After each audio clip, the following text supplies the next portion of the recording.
ดี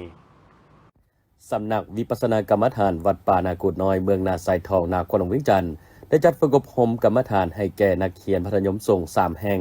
คือมัธยมส่งซกปะหลวงดงโดกและนาไซทองระยะพักเรียนที่1ระหว่างวันที่17-25มังกร2025โดยมีจุดประสงค์เพื่อส่งเสริมให้สามเณรได้รู้วิธีปฏิบัติทางพุทธศาสนาอย่างถูกต้องโดยสอดคล้องกับหลักพระธรรมวินัยที่ได้เรียนรู้มาจากโครงเขียนของตนจนสามารถนำไปปฏิบัติและนำใช้ในชีวิตประจำวันอย่างเหมาะสมสามารถสืบทอดแนวทางปฏิบัติอันดีงามจนกลายเป็นสามเณรที่ดีและเป็นผู้สืบทอดพระพุทธศาสนาการฝึกอบรมดังกล่าวมีสามเณรเข้าร่วมทั้งหมด300องค์ซึ่งการอุปถัมภ์ค้ำสู่อาจจะบ่เพียงพอดังนั้นจึงขอแผ่ปัจจัยมายังพุทธศาสนิกชนผู้ใจบุญทั้งหลายในการร่วมเป็นเจ้าภาพถวายอาหารและน้ำปานะในโครงการดังกล่าวตามกำลังศรัทธาโดยค่าอาหารเครื่องดื่มและน้ำปานะเฉลี่ยแม่นตกอยู่วันละ13ล้านกีบ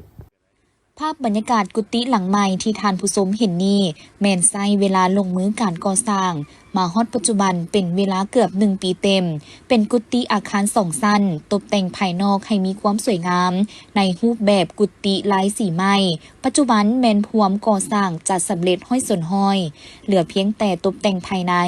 และเวียงรายละเอียดเพียงเล็กน้อย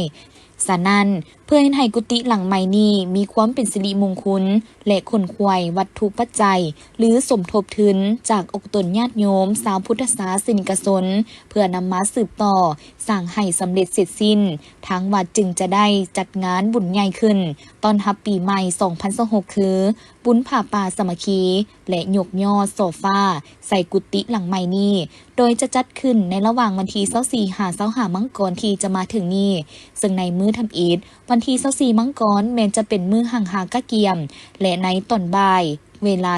14:30 นาทีแม่นจะได้นำพาออกตนญาติโยมสาวพูนแห่กองผ่าป่าสามัคคีเข้าสู่วัดส่วนตะแลงเวลา 16 โมงแม่นจะได้มีพิธีสูตรปริตามงคลและครบงานตามประเพณีพิเศษปีนี้ได้นำเอาวงดนตรีดาวเหนือมาแสดงสร้างความเบิกบานม่วนซื่นให้พ่อแม่พี่น้องประชาชนที่ใกล้และไกลได้มาร่วมม่วนซื่นต่อมาในมื้อที่2วันที่25มังกรแม่นจะได้มีพิธีตักบาตรแด่พระสงฆ์สามเณรตั้งแต่ตอนเช้าจนก้าวเข้าสู่พิธียกยอดโซฟาใส่กุฏิหลังใหม่และถวายภัตตาหารเพลแด่พระสงฆ์จึงมาขอข่าวบุญข่าวกุศลให้แก่ลูกศิษย์ลูกหาให้แก่โยมพ่อโยมแม่ที่เพิ่นได้มาสร้างมาสากุฏิของพระอาจารย์แพงเพชรดวงปัจจัยในนามพระอาจารย์อ้ายก็ถือว่าได้ก่อสร้างมาได้9เดือนก็ถือได้สำเร็จเสร็จสิ้นก็จะได้จัดงานในวันที่24-25เดือน1หรือว่าเดือนมังกร2026นี้อาจารย์จะขอเชิญชวนออกตนญาติโยมพังภายในต่างประเทศมาเฉลิมฉลองกุฏิหลังนี้และเพื่อหารายได้จากสมทบทุนก่อสร้างพุทธสิมานี่ก็สร้างมาได้3ปี4ปีก็ยังบ่ทันสำเร็จเนาะก็ถือว่าค่าสร้างโครงหลังคานี้การตกแต่ง150ล้านลูกนิมิตมี9ลูกลูกละ20ล้านกีบประตูปองเยี่ยมพุทธสิมามี8ป้องป้องละ15ล้านกีบแล้วก็แทนพระเจ้านี่20ล้านกีบแล้วก็เพดานนี่4ล็อกละ20ล้านกีบกะโลปูซิมนี้จำนวน150แก๊ส4คำ5ป้องแล้วก็พร้อมด้วย4หน้า2ด้านละ20ล้านกีบมาสั่นก็ขอเชิญชวนออกตนญาติโยมผู้ใจบุญใจศรัทธาทั้งภายในต่างประเทศมาร่วมต่อยอดบุญยอดกุศลเป็นเจ้าภาพเจ้าศรัทธานำพ่อแม่ครูบาอาจารย์สันสุดท้ายนี้จึงขอเชิญชวนออกตนญาติโยมอีกเทื่อนึงเนาะค่ะจะเป็นโรงทานจะเป็นปัจจุปัจจัยหรือว่ามาเฉลิมฉลองบุญในครั้งนี้ก็จะมีการครบงานในวันที่24นี้แล้วก็ตอนแรกก็จะมีแห่ต้นแห่กันครบงานในวงดนตรีดาวเนื้ออาจารย์ก็ออกตนญาติโยมผู้ใดที่อยากมวนอยากซื่นอยากยกยอดโซฟาในวันที่25เนาะอาจารย์ก็ฮอดนี้ก็ขอตั้งหน้าให้พ่อแม่ครูบาอาจารย์ตั้งหน้าให้การจัดตั้งขออวยพรใจให้แก่เจ้าภาพเจ้าศรัทธาที่ได้พากันมาสร้างสรรค์มาพัฒนาในครั้งนี้ก็ขอให้มีแต่ความสุขกายและสบายใจให้เป็นของทานแก้วของทานทิพย์ตกน้ำอย่าไหลตกไฟอย่าไหม้ก็ขอให้มีอายุวันนะสุขภละทุกทานทุกคนให้มีโชคมีลาภให้หังให้มีให้ร่ำให้รวยคิดสิ่งใดปรารถนาสิ่งใดอธิษฐานสิ่งใด ก็ขอให้เป็นบุญเป็นกุศลมีอายุวันนะสุขะพละมันยืนขอขอบใจเจริญพรสาธุ สำหรับกุฏิหลังใหม่ที่สร้างขึ้นนี้แม่นเป็นกุฏิหรือที่พักอาศัยของพระอาจารย์ เพ็งเพชรดวงปัจจัย โดยได้รับวัตถุปัจจัยจากองค์ตนญาติโยมสาวพูดถวายเป็นเจ้าภาพร่วมกัน เพื่อช่วยสร้างให้สำเร็จตามความมุ่งมา่ปรารถนา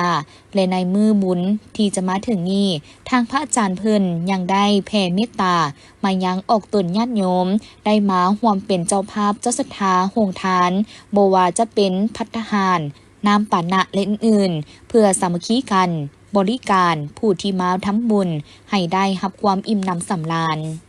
คนอื่นก็ขอนอบใบคุณพระศรีรัตนตรัยขอกราบใบคุณพ่อแม่ครูบาอาจารย์องค์ผู้มีศีลมีธรรมและก็ครูบาอาจารย์พระเถระนุเถระและก็ขอแสดงความนับถือฮักแพงมายังตนญาติโยมชาวพุทธทั้งหลายวันนี้โอกาสดีที่ทั้งเจ้าภาพเจ้าศรัทธาเนาะที่ได้มาอุปถัมภ์คำสู้หรือว่าตอนนี้ทางพระอาจารย์ก็จะขอเพศรัทธาโฮงทานหรือว่าศรัทธาตนปรมีเพื่อจะได้สมทบทุนเขาในการสร้างสาวัดวาพุทธศาสนาของเราโดยเฉพาะการเป็นการสร้างพุทธสิมาอยู่วัดไสสมุทรของเราเพราะฉะนั้นแล้วก็จึงขอเชิญชวนออกตนญาติโยมชาวพุทธทั้งหลายมาเป็นเจ้าภาพมาเป็นเจ้าศรัทธาเป็นต้นก็คือศรัทธาโฮงทานน้ำปานะเนาะน้ำส้มน้ำหวานจะเป็นข้าวเปียกข้าวเฟ้ออาหารวันข้าวต่างๆหรือว่าจะเป็นศรัทธา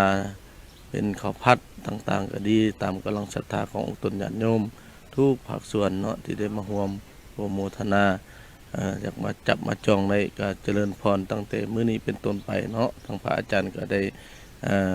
จะได้จดได้เตรียมแล้วก็จะได้ประชาสัมพันธ์ให้ออกตนญาติโยมทุกผู้ทุกคนนับแต่มื้อนี้วันนี้นับแต่เวลานี้เนาะ มื้อนี้ก็ถือว่าอาจารย์เองก็มาบอกบุญเนาะก็ถือว่ามื้อนี้วันตรงกับวันที่20เดือน1ปี2026ก็ถือว่าวันที่24 25เนาะ24 25ก็ถือว่าเป็นบุญยกยอดสภาที่วัดไสสมบูรณ์เนาะรักษาเมืองไสธานีก็ถือว่ากุฏิของพระอาจารย์เองเนาะก็ถือว่า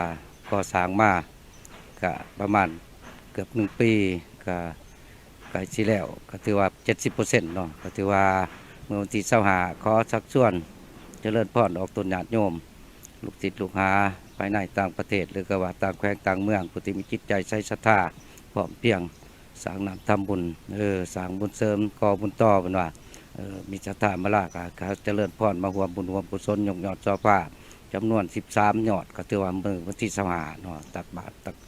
สังฆทานแล้วก็ถือว่ายกยอดจอฟ้าถือว่าสมทบทุนสร้างกุฏิหลังนี้นะฮะสำเร็จเสร็จสิ้นเรื่องก็จะเป็นสร้างสิมพุทธสิมาของพระอาจารย์เพชรพุทธปัญญาก็ขอเจริญพรท้ายสุดนี้อาจารย์เองไม่มียังตอบแทนบุญคุณออกตนญาติโยมลูกๆหลานๆก็ขออวยพรใส่อายุวันนะขอให้ออกตนญาติโยมทั้งหมดมีอายุวันนะสุขะพละคำปูนมันยืนปฏิภาณธนสารสมบัติมันยืนคำปูนมีโศกมีใส่ไปทะเลแขวขาดปลอดภัยแต่ลายมีโศกมีใส่ก้าวหน้าตำแหน่งหนาทีการงานการเงินสาธุ ปัจจุบันอยู่ภายในวัดแมนพวมก้าเกียมและตกแต่งสถานที่ให้มีความสวยงาม รวมทั้งความพร้อมนัดต่างๆ เพื่อห้องหับและบริการมวลชนชาวพุทธที่จะมาร่วมทำบุญในวันที่24-25มังกรที่จะมาถึงนี้ เนื่องจากว่าในแต่ละปีที่จัดงานบุญอยู่วัดไสสมบูรณ์แห่งนี้จะมีมวลชนชาวพุทธมาร่วมเป็นจำนวนหลงหลาย และมีความหนาแน่น ในท้ายอาทิตย์ผ่านมานี้ทานนางบัวไข่เพ็งพระจันทร์สมาชิกสภาแห่งชาติประจำเขตเลือกตั้งที่ 13 และทานไสยเดชผุยยวงศ์สมาชิกสภาแห่งชาติประจำเขตเลือกตั้งที่ 13 พร้อมด้วยคณะสมาชิกสภาประชาชนแขวงประจำเขตเลือกตั้งเมืองวิลาบุรีได้ลงเคลื่อนไหวพบปะโอ้ลมต่อผู้มีสิทธิ์เลือกตั้งและเผยแพร่ผลสำเร็จของประชุมสมัยสามัญเทื่อที่ 10 ก็คือกล่องประชุมท้ายสมัยของสภาแห่งชาติสุดที่ 9 และสภาประชาชน แขวงสุทธิสีอยู่เมืองวิลาบุรี โดยการต้อนรับของทานสุขสาครโพธิราชเลขาคณะบริหารงานพรรคเมืองวิลาบุรีมีบรรดาทานรองเลขาพรรคเมืองคณะประจำพรรคเมืองอำนาจการปกครองบ้านครูอาจารย์ตลอดฮอดพ่อแม่ประชาชนผู้มีสิทธิเลือกตั้งเข้าร่วมการลงเคลื่อนไหวพบปะเผยแพร่ของบรรดาทานสมาชิกสภาแห่งชาติและสมาชิกสภาประชาชนแขวงในครั้งนี้แม้นได้ลงอยู่2จุดคือจุดที่1สโมสรเมืองวิลาบุรีและบ้านนาน้ำสร้างซึ่งในแต่ละจุดที่ลงบรรดาทานสมาชิกสภาแห่งชาติและสมาชิกสภาประชาชนแขวงก็ได้รับฟังการรายงานการจัดตั้งปฏิบัติแผนพัฒนาเศรษฐกิจสังคมของทั้ง2จุดจากนั้นบรรดาทานสมาชิกสภาแห่งชาติและสมาชิกสภาประชาชนแขวงก็ได้พัดเปลี่ยนการเผยแพร่เนื้อในผลสำเร็จของกองประชุมสมัยสามัญเทื่อที่10ของสภาแห่งชาติสุดที่9และสภาประชาชนแขวงสุดที่4ให้ประชาชนผู้มีสิทธิเลือกตั้งได้รับรู้และเข้าใจทั้งเป็นการลงพบปะผู้มีสิทธิเลือกตั้งเพื่อเป็นการเก็บกำคำคิดคำเห็นต่อเวียกงานการคุ้มครองบริหารรัฐภายหลังที่บรรดาทานสมาชิกสภาแห่งชาติและสมาชิกสภาประชาชนแขวงได้เผยแพร่ผลสำเร็จดังกล่าวแล้วยังได้เปิดโอกาสให้การนำของเมืองการจัดตั้งขันบ้านก็คือประชาชนภายในแต่ละบ้านได้ซักถามและมีคำเสนอของประชาชนหลายปัญหาซึ่งเป็นปัญหาที่ติดพันกับการดำรงชีวิตของประชาชนติดพันกับการพัฒนาเศรษฐกิจสังคมโดยเฉพาะแมนปัญหาการพัฒนาพื้นฐานโครงสร้างเป็นต้นแมนการซ่อมแปลงเส้นทาง28A และเส้นทางเลข10การซ่อมแปลงขัวการซ่อมแปลงโรงเรียนและปัญหาอื่นๆทางนี้ก็เพื่อเป็นการแก้ไขชีวิตการเป็นอยู่ของประชาชนให้ดีขึ้นจากนั้นบรรดาทานสมาชิกสภาแห่งชาติและสมาชิกสภาประชาชนแขวงยังได้ตอบปัญหาการซักถามของพ่อแม่ประชาชนเพื่อให้รับรู้และเข้าใจถึงปัญหาต่างๆต่อกับสภาพการอันรวมต่อกับการพัฒนาของประเทศเฮาในระยะปัจจุบันพร้อมทางรับเอาคำเสนอของอำนาจการปกครองบ้านและพ่อแม่ประชาชนไปนำเสนอต่อแขนงการเกี่ยวข้องเพื่อนำไปปรึกษาหารือและค้นคว้าแก้ไขในขั้นต่อไปจากนั้นสมาชิกสภาแห่งชาติและสมาชิกสภาประชาชนแขวงทั้งได้เรียกร้องมายังผู้มีสิทธิเลือกตั้งก็คือพ่อแม่ประชาชนผู้ที่มีอายุ18ปีขึ้นไปจงพร้อมพากันไปใช้สิทธิ์ปอนบัตรเลือกตั้งเอาสมาชิกสภาแห่งชาติสุดที่10และสมาชิกสภาประชาชนแขวงสุดที่5ที่จะได้จัดขึ้นพร้อมกันทั่วประเทศในค่ำวันที่22กุมภาพันธ์2026ที่จะมาถึงนี้ให้เต็มไปด้วยบรรยากาศฟูดฟื้นและติดพันกับการลงเคลื่อนไหวพบปะผู้มีสิทธิเลือกตั้งทางคณะสมาชิกสภาแห่งชาติและสมาชิกสภาประชาชนแขวงก็ได้มอบอุปกรณ์การเรียนผ้าห่มอาหารแห้งและเครื่องใช้ในครัวเรือนให้การจัดตั้งของบ้านนาน้ำสร้างเพื่อนำไปแจกจ่ายตามความเหมาะสมอีกด้วยคนใหม่พิธีมอบอำนาจเลขาคณะพรรคเมืองปากเงิมระหว่างผู้เก่าและผู้ใหม่ได้จัดขึ้นในวันที่21มังกร2026อยู่ที่สโมสรเมืองดังกล่าวโดยการเข้าร่วมของสหายศิริราชทงศิลป์ทองเพ็งห้องเลขาคณะพรรคห้องเจ้าของนครหลวงจันทร์ในพิธีสหายคำมูลเตียงทราชเลขาคณะบริหารงานพรรคเมืองปากเงิมผู้เก่าได้ขึ้นรายงานการนำพาซี่นำเวียกงานในระยะผ่านมาซึ่งแสดงให้เห็นถึงผลงานผลสำเร็จหลายด้านท่านได้กล่าวว่าในตลอดระยะการปฏิบัติหน้าที่นับแต่ที่ได้รับมอบหมายให้มาประจำการอยู่เมืองปากเงิมตลอดระยะเวลา7 ปีกว่ามันได้กลายเป็นความทรงจำที่บันทึกในเส้นทางการเคลื่อนไหวการนำพาจัดตั้งปฏิบัติเวียกงานสร้างได้ความอดทนและความรับผิดชอบสูงวันเวลาดังกล่าวได้เห็นให้ข้าพเจ้าประกอบส่วนเข้าในการปกปักรักษาและสร้างสรรค์พัฒนาเมืองปากเงิมโดยเฉพาะก็แม่นการนำพาซี่น้ำการจัดตั้งปฏิบัติมติและแผนพัฒนาเศรษฐกิจสังคมของกองประชุมใหญ่องค์คณะพรรคเมืองสมัยที่5และที่6ในปัจจุบันหลังจากนั้นในพิธีคณะจัดตั้งนครหลวงจันทร์ยังได้ขึ้นผ่านมติตกลงว่าด้วยการยกย้ายพนักงานนำพาคุ้มครองซึ่งเห็นดียกย้ายสหายคำมูลเตียงทราชกรรมการพรรคนครหลวงจันทร์เลขาคณะบริหารงานพรรคเมืองปากเงิมไปรับหน้าที่ใหม่อยู่เมืองหาดทรายฟองและอิงตามมติตกลงว่าด้วยการแต่งตั้งเลขาคณะบริหารงานพรรคเมืองปากเงิมลงวันที่16มังกร2026เห็นดีแต่งตั้งสหายแก้วประเสริฐไซปัญญากรรมการพรรคนครหลวงจันทร์มาเป็นเลขาคณะบริหารงานพรรคเมืองปากเงิมเพื่อสืบต่อนำพาซี่นำเรียกงานให้ถูกต้องสอดคล้องไปตามแนวทางนโยบ ายและมีผลสำเร็จก้าวขึ้นจากนั้นในพิธีก็ได้มีการเซ็นบทบันทึกมอบหับหน้าที่ระหว่างสหายคำมูลเตียงทราชเลขาคณะบริหารงานพรรคเมืองปากเงิมผู้เก่าและสหายแก้วประเสริฐไสปัญญาเลขาคณะบริหารงานพรรคเมืองปากเงิมผู้ใหม่โดยมีประธานกองประชุมพร้อมด้วยกรรมการประจำพรรคกรรมการพรรคนครหลวงจันทร์เลขาพรรคเมืองประธานคณะกรรมการปกครองเมืองและภาคส่วนเกี่ยวข้องเข้าร่วมเป็นสักขีพยานจากนั้นในตอนท้ายพิธีสหายศิริราชทงศิลป์ทองเพ็งห้องเลขาคณะพรรคห้องเจ้าคงนครหลวงจันทร์ยังได้โอลมซี่น้ำให้สหายที่ได้รับตำแหน่งใหม่เพิ่มทวีสืบต่อปฏิบัติหน้าที่การเมืองที่ได้รับการมอบหมายให้สำเร็จนำพาพนักงานสมาชิกพรรคประชาชนปฏิบัติมติครั้งที่6ขององค์คณะพรรคเมืองปากเงิมสืบต่อปรับปรุงแบบแผนวิธีนำพาของพรรคให้เข้มงวดในการปฏิบัติหลักการสืบต่อเสริมขยายหมุนเสื้อแห่งความสามัคคีระหว่างคณะพรรคคณะนำพนักงานองค์การปกครองขันบ้านตลอดฮอดประชาชนให้มีความเป็นเอกภาพมีความเป็นปึกแผ่นในทั่วเมืองสั่งได้ความนักแน่นเข้มแข็งโปร่งใสมีความเสมอภาพเสื้อสูสวยเหลือซึ่งกันและกันร่วมกันเป็นกำลังแหงประกอบส่วนในการปกปักรักษา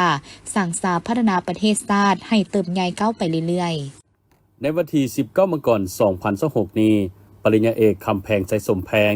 อดีตเจ้าแขวงหัวพันพร้อมโดยคณะภาคส่วนที่เกี่ยวข้องขั้นแขวงได้ลงที่ตามเวกงานและพบปะโอลมการดำพนักงานของเมืองกวนอยู่ที่สโมสรของเมืองโดยท่านสุขสมพันธ์แก้วมีไซเลขาคณะบริหารงานพรรคเมืองมีประธานห้องประธานคณะกรรมการปกครองเมืองพร้อมโดยกำลังป้องกันศาสตร์ป้องกันความสงบและพนักงานรัฐกรเข้าร่วมปริญญาเอกคำแพงไสสมแพงได้แสดงความสมเสยและยกย่องผลสำเร็จที่คณะพรรคคณะนำเมืองที่ได้จัดตั้งปฏิบัติเฟกงานตลอดระยะที่ผ่านมาพร้อมกันนี้ท่านได้เน้นหนักปัญหาสำคัญโดยให้สืบต่อเพิ่มทวีการศึกษาด้านการเมืองแนวคิดแก่พนักงานรัฐกรกำลังป้องกันศาสตร์ป้องกันความสงบและประชาชนทุกเผ่าในทั่วเมืองพร้อมทั้งเผยแผ่มติคำสั่งกฎหมายสำคัญของพรรครัฐให้ทุกภาคส่วนเข้าใจให้จัดตั้งปฏิบัติวาระแห่งชาติว่าด้วยการปราบปรามยาเสพติดอย่างจริงจังแก้ไขปรากฏการณ์ย่อท้อในสังคมเพื่อรักษาความเป็นระเบียบเรียบร้อยภายในเมืองสุขยูปฏิบัติมติของประชุมใหญ่ครั้งที่11ของพรรคแขวงให้สำเร็จตามแผนสร้างโดยพรรคปลอดใส่เข้มแข็งหนักแน่นให้กว้างขวางกว่าเก่าสร้างความเข้มแข็งให้กำลังป้องกันศาสตร์โดยปฏิบัติ4หน้าที่ใหญ่26แผนงานของกระทรวงป้องกันประเทศขยาย3ถาดแท้7มูลเสือของกำลังป้องกันความสงบประชาชนสุขยูประชาชนพัฒนาเศรษฐกิจครอบครัวด้วยการปลูกพืชเลี้ยงสัตว์การค้าการบริการตามท่าแห่งของท้องถิ่นและสภาพตัวจริงของแต่ละครัวเรือนให้กลายเป็นสินค้ามีมูลค่าสร้างรายรับที่มั่นคงหันลงก่อสร้างรักฐานการเมืองพัฒนาชนบทอย่างหอบด้านอนุรักษ์วัฒนธรรมประเพณีอันดีงามของชาติและของท้องถิ่นให้ยืนยงการลงมาเยี่ยมยามในครั้งนี้สะท้อนถึงการเอาใจใส่ของภาครัฐต่อเมืองกวนโดยเฉพาะการพัฒนาโครงหลังพื้นฐานและยกระดับชีวิตการเป็นอยู่ของประชาชนระดับเผ่าให้พิธีจัดขึ้นในวันที่20มังกร2026โดยการเป็นประธานของท่านขุนสุวรรณสุธรรมวงศ์รองประธานศาลประชาชนสูงสุดมีหัวหน้ากรมคณะศาลสถาบันขนครัวและฝึกอบรมศาลประชาชนสูงสุดพร้อมด้วยพนักงานลักแรงเข้าร่วมท่านสากลสัญราชหัวหน้ากลุ่มจัดตั้งพนักงานศาลประชาชนสูงสุดขึ้นผ่านข้อตกลงของท่านประธานศาลประชาชนสูงสุดว่าด้วยการสับซ้อนบ่อนประจำการและแต่งตั้งพนักงานในนั้นเห็นดีตกลงสับซ้อนเปลี่ยนบ่อนประจำการของทานซักกุณาญาพิจิตรผู้พิพากษาสั้น4รักษาการหัวหน้าคณะศาลครอบครัวศาลประชาชนสูงสุดไปประจำอยู่คณะศาลปกครองและแต่งตั้งเป็นผู้รักษาการหัวหน้าคณะศาลปกครองศาลประชาชนสูงสุดจนกว่าจะมีการเปลี่ยนแปลงท่านนางมาลีนานิสวรรณผู้พิพากษาสั้น1ศาลประชาชนนครหลวงจันทร์ไปประจำการอยู่คณะศาลอาญาศาลประชาชนสูงสุด ท่านคำพงสุขสาวงศ์ผู้พิพากษาสั้น2ศาลประชาชนเขต1นครหลวงจันทร์ไปประจำการอยู่ศาลประชาชนเขต1แขวงพงสาลีท่านคำไพไสยสุขห้องหัวหน้าสถาบันขนคว้าและฝึกอบรมศาลประชาชนสูงสุดไปประจำการอยู่กรมหัวมือสากลและแต่งตั้งเป็นผู้รักษาการหัวหน้ากรมหัวมือสากลศาลประชาชนสูงสุดจนกว่าจะมีการเปลี่ยนแปลงท่านจินดาธรรมวงศ์วิชาการกรมหัวมือสากลศาลประชาชนสูงสุดไปประจำการอยู่ห้องการศาลประชาชนสูงสุดท่านนางจันเพ็งไสยแสงห้องหัวหน้าหน่วยงานจัดตั้งกวดกาศาลประชาชนเขต1นครหลวงจันทร์มาประจำการอยู่กรมจัดตั้งพนักงานศาลประชาชนสูงสุดท่านนางสุลินดาผมแก้วนาวิชาการห้องการศาลประชาชนสูงสุดไปประจำการอยู่กรมหัวมือสากลศาลประชาชนสูงสุดท่านนางจันทร์ศรีสิริปัญญาวิชาการศาลประชาชนนครหลวงจันทร์ไปประจำการอยู่ห้องการศาลประชาชนสูงสุดท่านวีทูลธรรมวงศาห้องหัวหน้าแผนกเทคโนโลยีและข้อมูลข่าวสารเป็นหัวหน้าแผนกเทคโนโลยีและข้อมูลข่าวสารห้องการศาลประชาชนสูงสุดท่านนางเวียงโพทองเจริญผลวิชาการกรมหัวมือสากลศาลประชาชนสูงสุดไปประจำการอยู่กรมจัดตั้งพนักงานศาลประชาชนสูงสุดท่านอนุสิทธิ์สุขธรรมวงศ์หัวหน้ากรมหัวมือสากลศาลประชาชนสูงสุดไปประจำการกรมแผนการเงินและแต่งตั้งเป็นผู้รักษาการหัวหน้ากรมแผนการเงินศาลประชาชนสูงสุดจนกว่าจะมีการเปลี่ยนแปลงท่านนางเกตมณีจันพิมพาผู้พิพากษาสั้น2ศาลประชาชนเขต1นครหลวงจันทร์ไปประจำการอยู่คณะศาลแพงศาลประชาชนสูงสุดท่านสุขสาครพุทธวงศ์ผู้พิพากษาสั้น1ศาลประชาชนนครหลวงจันทร์ไปประจำการอยู่ศาลประชาชนเขต1แขวงพงสาลีท่านนางวิไลวรรณวรสารหัวหน้าแผนกบริหารและคุ้มครองทรัพย์สินของรัฐห้องการศาลประชาชนสูงสุดไปประจำการอยู่กรมหัวมือสากลและแต่งตั้งเป็นหัวหน้าแผนกหัวมือตุลาการอาเซียนของกรมหัวมือสากลศาลประชาชนสูงสุดท่านกรกันนันทวงศ์ผู้พิพากษาสั้น1คณะศาลปกครองศาลประชาชนสูงสุดไปประจำการอยู่ห้องการและแต่งตั้งเป็นผู้รักษาการหัวหน้าแผนกนิติกรรมห้องการศาลประชาชนสูงสุดจนกว่าจะมีการเปลี่ยนแปลงท่านนางแพงใจดวงคำพันธ์ห้องหัวหน้าแผนกคุ้มครองและพัฒนาบุคลากรของกรมจัดตั้งพนักงานศาลประชาชนสูงสุดไปประจำการอยู่ศาลประชาชนเขต3นครหลวงจันทร์และแต่งตั้งเป็นหัวหน้าหน่วยงานจัดตั้งกวดกาศาลประชาชนเขต3นครหลวงจันทร์ท่านนางแสงสุกันเสน่หาหัวหน้าห้องการศาลประชาชนเขต1นครหลวงจันทร์ไปประจำการอยู่ห้องการศาลประชาชนสูงสุดในโอกาสเดียวกันท่านคุณสุวรรณสุทธรรมวงศ์ได้มอบข้อตกลงว่าด้วยการแต่งตั้งให้พนักงานที่ถูกแต่งตั้งในครั้งนี้ด้วยกองประชุมดังกล่าวได้จัดขึ้นที่ห้องว่าการแครงโดยการเป็นประธานของท่านนางคำพัฒน์บรรลศรีหัวหน้าแผนกการต่างประเทศแครงท่านอีไลน์มีคณิตหัวหน้าองค์การเก็บกู้ระเบิดแม็กMAG ประจำลาวมีหัวหน้าห้องหัวหน้าแผนกการนำทางจิตเมืองพนักงานและแขกมาจากศูนย์กลางเข้าร่วมท่านศรีอัมพรบุษดีหัวหน้าองค์การเก็บกู้ระเบิดแม็กประจำแขวงเส้นขวางได้ขึ้นผ่านบทสรุปท้ายกิจกรรมเริ่มแต่เดือนพฤษภาคมเดือนตุลา2025ซึ่งได้ยกให้เห็นองค์การเก็บกู้ระเบิดแม็กประจำแขวงเส้นขวางได้ปฏิบัติเวียกอยู่7เมืองของแขวงโดยได้รับทุนจากโครงการลดผ่อนอาวุธคลังแสงกระทรวงการต่างประเทศสหรัฐอเมริกาจำนวน3 ล้านกว่าดอลลาร์สหรัฐได้สำรวจทีโบแมนทางด้านวิชาการโฆษณาศึกษาความเสี่ยงภัยต่อระเบิดบ่ทันแตกสำรวจทางด้านวิชาการทำลายระเบิดเคลื่อนที่กวดกู้ระเบิดได้กวดกู้เนื้อที่ได้7 ล้านกว่าตารางเมตรสามารถทำลายระเบิดได้ 2,318 หน่วยในนี้บ่มใหญ่3หน่วยโดยนำใช้พนักงาน214 คนในนี้ทีมงานสนับสนุน1ทีมมี37 คนฝ่ายปฏิบัติงานทีมงานกวดกู้ระเบิด8ทีมมี104 คนทีมฝ่ายปฏิบัติงานทีมงานสนับสนุนภาคสนาม73 คนสำหรับองค์การเก็บกู้ระเบิดแม็กแขวงเส้นขวางที่นำใช้งบประมาณจากประเทศอื่นรวมทั้งหมดมีพนักงาน910 คนหญิง377 คนเสี่ยวซานต่างประเทศ3 คนเสี่ยวซานลาว1 คนหญิง1 คนประกอบด้วย79 ทีม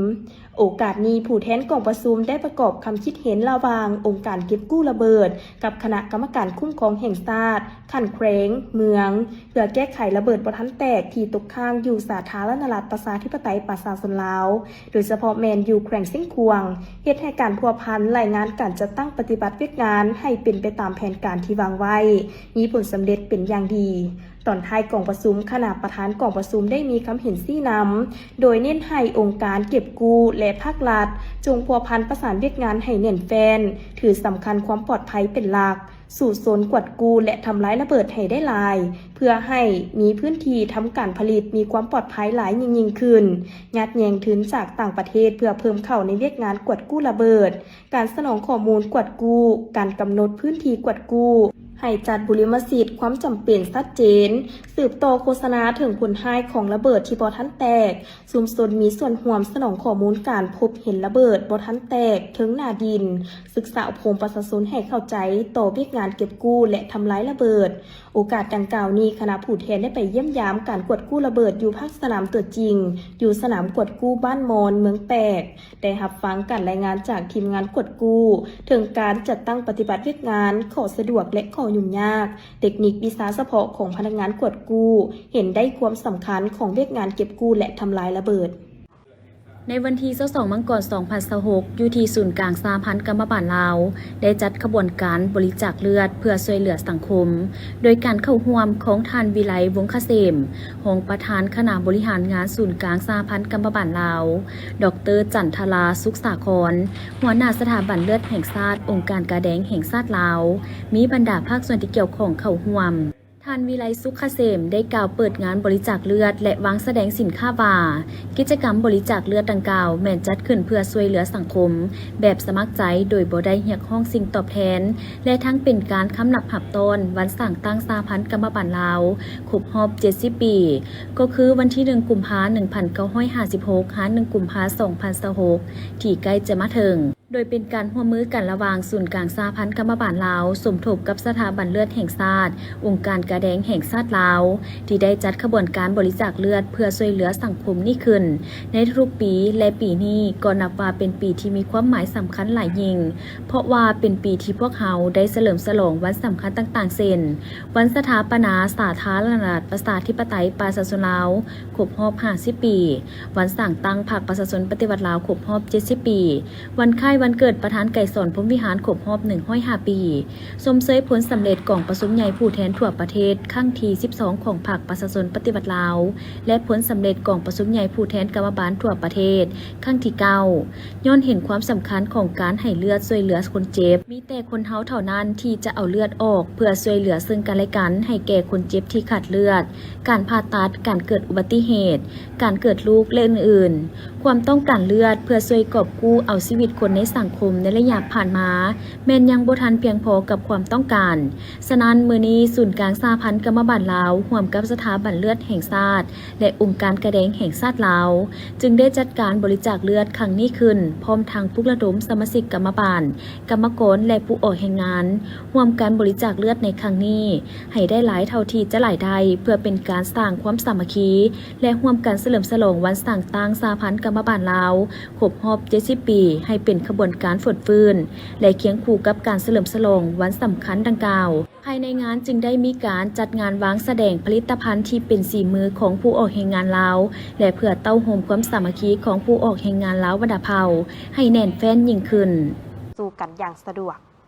ท่านอัศพังทอง4,000 ดอนเจ้าของนครหลวงจันทร์ได้ต้อนรับการเข้าเยี่ยมคำนับของท่านนางเอลิซาเบธทีเต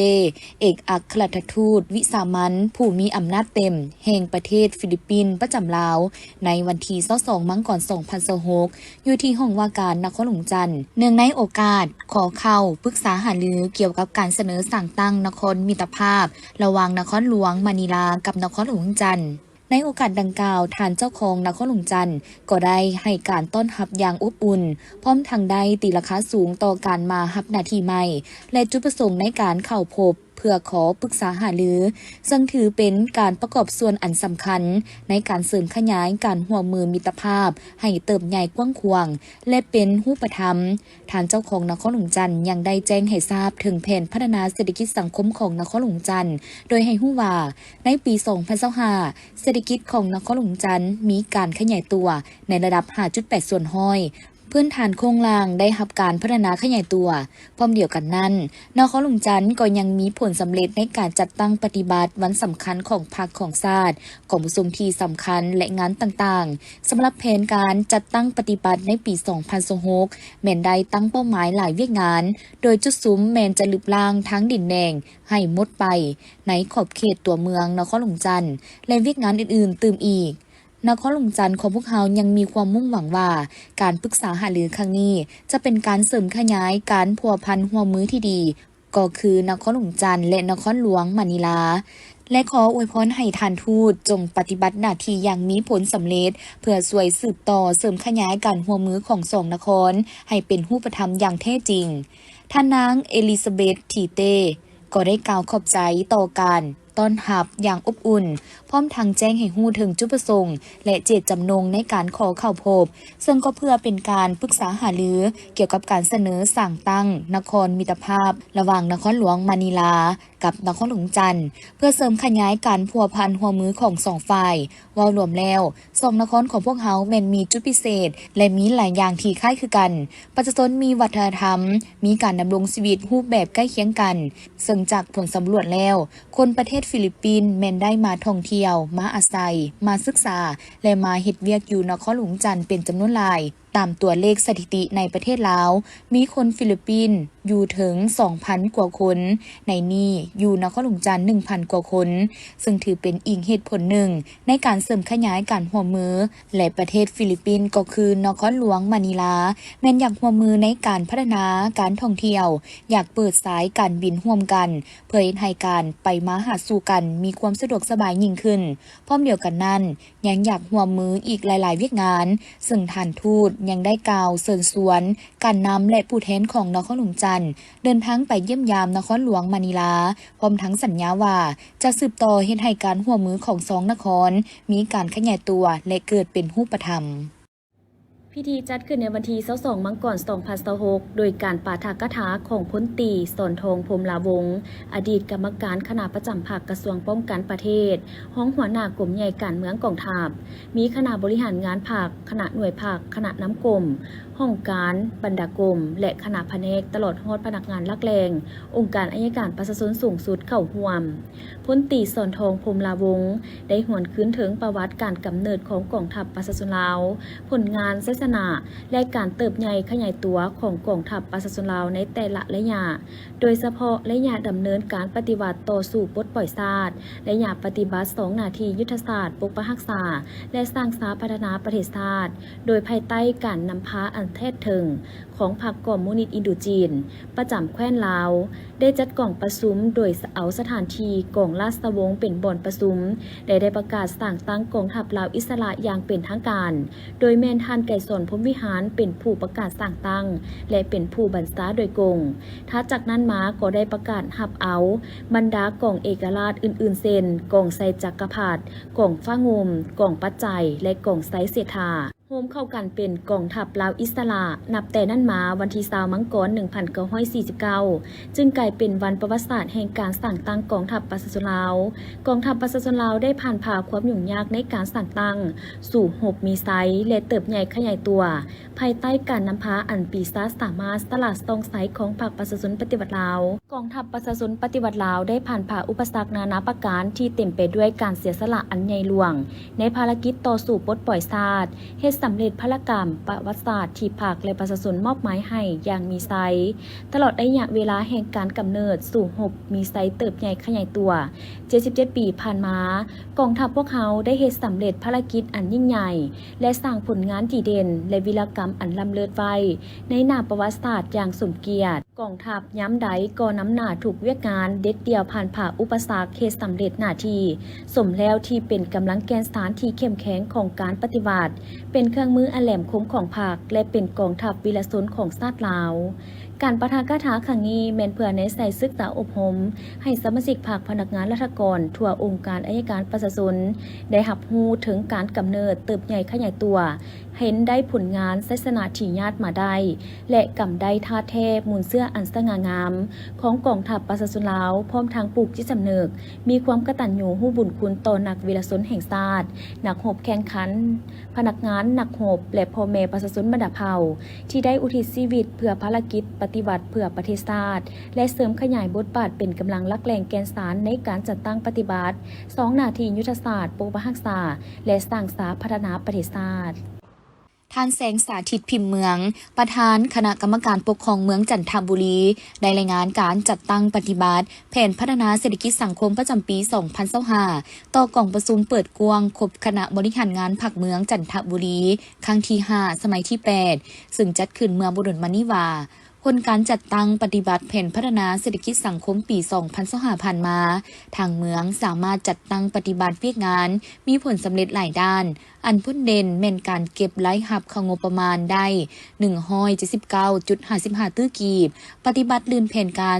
12.2 ส่วนห้อยการดึงดูดการลงทุนภาคเอกชนภายในและต่างประเทศปฏิบัติได้ 2 โครงการมีมูลค่าการลงทุน 767 ตื้อกีบเป็นประเภทบริการที่นอนในบัญชีควบคุมโดยแม่นขั้นศูนย์กลางเป็นผู้ออกอนุญาตได้ส่งเสริมผลิตภัณฑ์ตัวแบบให้ได้กำหมายอุดมของเมือง8หัวหน่วยได้ติดตั้งโทรโคง15จุดสมทบกับแผนกวัฒนธรรมและการท่องเที่ยวลงกวดกาป้ายที่บ่ถูกต้องพร้อมทางเฮ็ดบทบันทึกอยู่เขตบ้านขัวหลวงจำนวน121ป้ายได้ลงจัดสรรความบ่เป็นระเบียบเรียบร้อยตามเส้นทางสายหลักทางหอมและตลาดสุกยู่ให้ควางเฮือนเฮ็ดสัญญาเก็บเม่นขี้เหงื่อได้ห้อยส่วนห้อยดำเนินการฟื้นฟูบูรณะรักษาซ่อมแปลงเส้นทางเพื่อให้สามารถนำใช้ได้ตลอดปีเส้นปรับปรุงทางหอมจากทางดินแดงมาเป็นทางเบตงได้19เซนมีความยาว 7,202 เมตรในนั้นทุนของรัฐ14เซนทุนของประชาชนในนักธุรกิจอยู่บ้านดงเมียงผลตองเจ้ามณี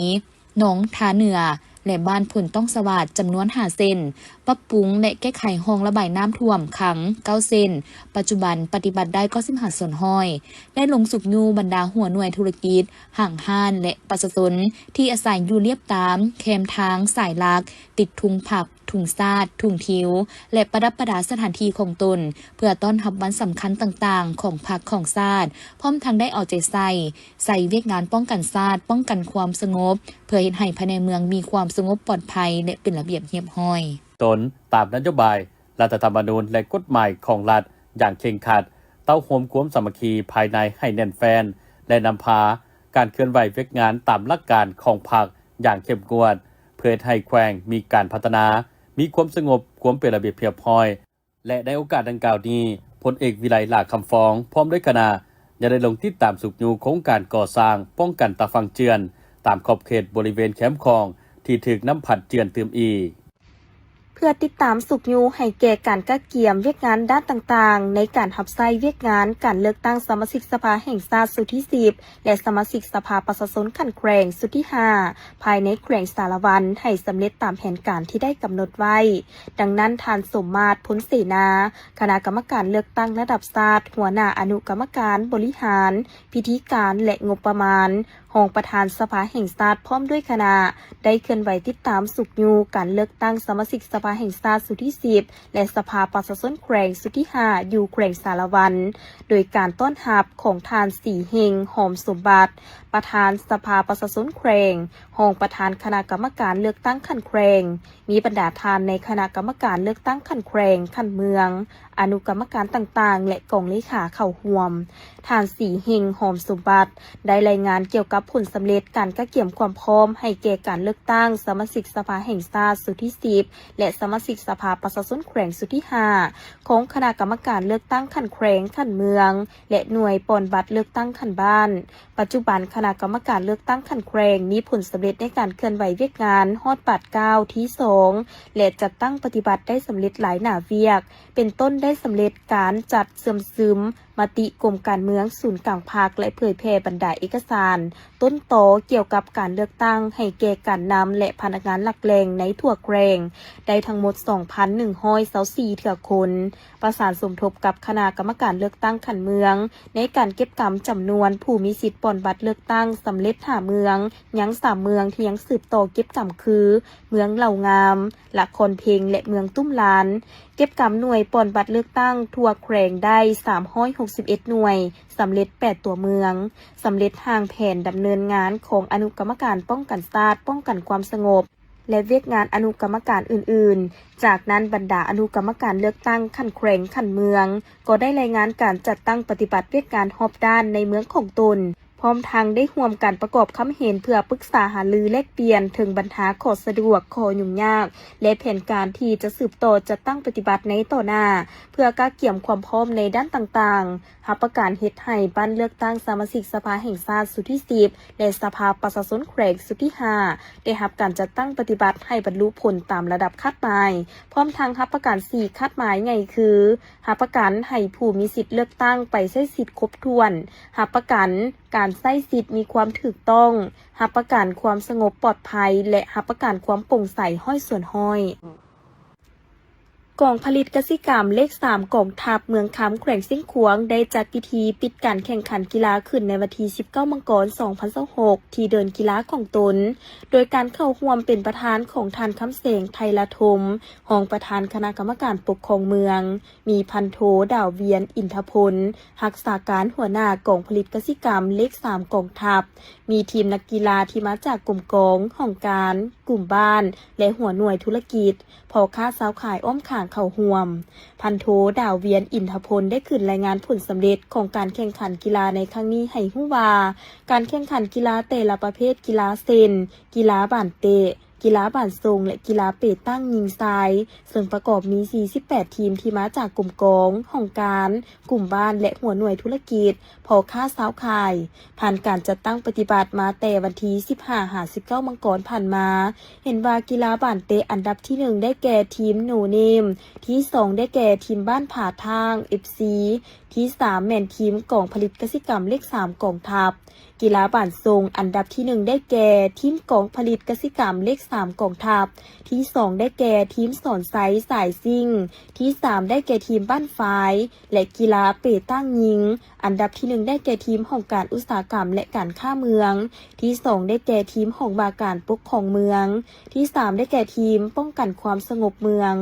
กีฬาเปตั้งซ้ายอันดับที่1ได้แก่ทีมสารเขต2ที่2ได้แก่ทีมของการโยธาธิการและขนส่งเมืองที่3ได้แก่ทีมกองผลิตกสิกรรมเลข3กองทัพโดยภายใต้เป็นเกียรติขึ้นมอบขันรางวัลของบรรดาคณะประธานการแข่งขันทั้งนี้ก็เพื่อเป็นการเฉลิมฉลองเนื่องในโอกาสวันสั่งตั้งกองทัพประชาชนปฏิวัติลาวครบรอบ77ปีวันที่20มังกร1949หา20มังกร2026พร้อมนั้นก็เพื่อเป็นการเต้าโฮมความสามัคคีพบปะแลกเปลี่ยนบทเรียนซึ่งกันและกันและสร้างมิตรภาพที่ดีระหว่างหมู่เพื่อนมิตรสหายในตอนท้ายพิธีท่านคำแสงไทยละทมได้โอลมมีคำคิดเห็นก่อนอื่นหมดท่านยังได้แสดงความย่องเยาสมเสยต่อกับผลงานการแข่งขันในระยะ4วันผ่านมาพร้อมทางเรียกร้องมายังทีมงานนักกีฬาแต่ละประเภทจงพร้อมกันสืบต่อหัดแน่นความสามัคคีเสื้อสูน้ำใจนักกีฬาให้สูงสุดและปรับปรุงแก้จุดอ่อนขอคงค้างให้ได้รับผลดีขึ้นเป็นก้าว